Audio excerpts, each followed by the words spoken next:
Baik, Assalamualaikum warahmatullahi wabarakatuh. Hamdan wa syukranillah wa ni'matillah wa la haula wa la quwwata illa billah amma ba'du. Baik anak-anakku semuanya, untuk pembelajaran Quran hadis kita pada pagi hari ini, Bapak akan menjelaskan tentang surah Al-Lahab. Bismillahirrahmanirrahim. Amati dan ceritakan gambar berikut. A. Membaca surah Al-Lahab. Agar dapat membaca surah Al-Lahab dengan fasih, sebelum membaca surah Al-Lahab, perhatikan pesan berikut. Amati cara gurumu melafalkan surah Al-Lahab. Perhatikan gerak mulut dan panjang pendek bacaan ketika melafalkannya. Cermati tulisannya. Ayo, baca surah Al-Lahab berikut dengan tartil. Awali dengan membaca basmalah. Bismillahirrahmanirrahim. Tabbat yada abi lahabin wa tab. Ma aghna anhu maluhu wa ma kasab. Sayasla naran dhatal hab. Wa imratuhu hammalatal hatab. Fi jidha hablum min masad. B. Memahami isi kandungan surah Al-Lahab. Surah Al-Lahab adalah surah yang ke-111. Terdiri dari 5 ayat dan tergolong surah Makkiyah. Nama Al-Lahab diambil dari ayat ketiga yang berarti gejolak api. Surah Al-Lahab turun sesudah surah An-Nasr.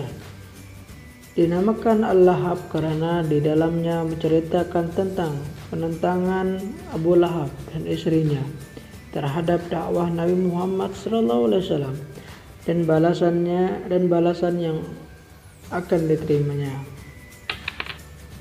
Abu Lahab adalah paman Nabi Muhammad SAW. Nama kecil Abu Lahab adalah Abdul Uzza. Sebelum Nabi Muhammad SAW diangkat menjadi Rasul, antara Abu Lahab dan beliau berhubungan sangat baik. Namun, ketika Nabi Muhammad SAW menerima perintah untuk mendakwahkan agama Islam, Abu Lahab berbalik memusuhinya. Abu Lahab dengan berbagai cara memusuhi dan menghalang-halangi dakwah beliau. Meskipun dimusuhi dan dihalang-halangi dengan berbagai cara, namun Nabi Muhammad tetap melanjutkan dakwah Islam dengan senantiasa memohon pertolongan kepada Allah. Surah Al-Lahab memberi ancaman kepada Abu Lahab yang telah menentang dakwah Nabi Muhammad SAW. Meskipun harta benda Abu Lahab sangat banyak, tetapi semua itu tidak akan dapat menyelamatkannya dari siksa Allah Subhanahu wa taala. Dia akan dimasukkan ke dalam api neraka yang menyala-nyala sangat panas. Arwah istri Abu Lahab juga mendapat ancaman karena selalu membantu menghalang-halangi dakwah Nabi Muhammad SAW dengan menyebar fitnah. Dengan demikian, orang akan membenci Nabi Muhammad SAW karena perbuatannya itu. Dia pun akan dimasukkan ke dalam api neraka yang menyala-nyala bersama Abu Lahab. Hikmah. Benteng pertahanan orang-orang mukmin dari setan ada 3, yaitu masjid, zikrullah, dan membaca Al-Quran. Hati-hati, janganlah kamu menghalangi jalan perjuangan agama Islam jika ingin selamat dunia akhirat. Rangkuman. Surah Al-Lahab adalah surah yang ke-111, terdiri dari 5 ayat dan termasuk surah Makkiyah. Nama surah Al-Lahab diambil dari ayat ketiga yang berarti gejolak api. Surah Al-Lahab turun sesudah surah An-Nasr. 2. Abu Lahab memusuhi Nabi Muhammad SAW karena Nabi Muhammad SAW menerima perintah untuk mendakwahkan agama Islam.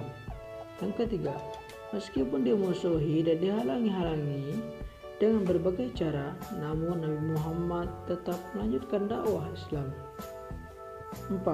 Surah Al-Lahab memberikan ancaman kepada Abu Lahab dan istrinya karena menentang dakwah Nabi Muhammad SAW. Meskipun harta benda Abu Lahab sangat banyak, tetapi semua itu tidak akan dapat menyelamatkan dari siksa Allah Subhanahu wa taala. Oke anak-anak bapak semuanya, mungkin cukup sekian pembelajaran kita pada pagi hari ini.